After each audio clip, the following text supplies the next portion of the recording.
One thing you want to be wary of when you're producing content for your website is you want to avoid having a massive wall of text.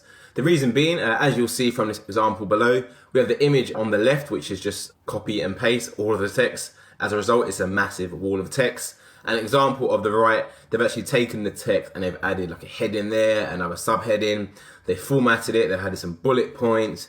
They've got another heading, they've got an image, the image at the top. So you can see it's so much easier to view on the eye. And as a result, if I was to land on both of these websites, I am way much more likely to read the website on the right. If I actually landed on this example on the left, what I would do, I would actually go back to Google and find a different website, because there's no way I would sit through here and read all of this, even though it's the same amount of information on the example on the right. Just visually, it looks way more intimidating and tedious to read. So it's very important you get this right, because there's actually a metric Google uses in the algorithm.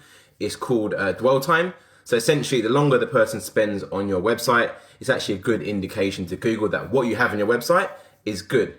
So if you have a good dwell time number, what actually happens is Google puts your site higher up in Google. However, if you have a low dwell time, so people come on your site and they're bouncing straight back to Google and they're not spending a lot of time on that page, what happens is a clear signal to Google that, hey, this site isn't actually satisfying the user, which obviously Google's algorithm is all about, giving the user what they want to see. It's a sign to Google it's not good, so as a result, it will put your site further back on Google, so page 2, 3, 4, and even further depending how bad the dwell time is. So make sure you put a lot of effort into formatting your content correctly, getting the structure done, bullet points, images, and just make it engaging for someone to read.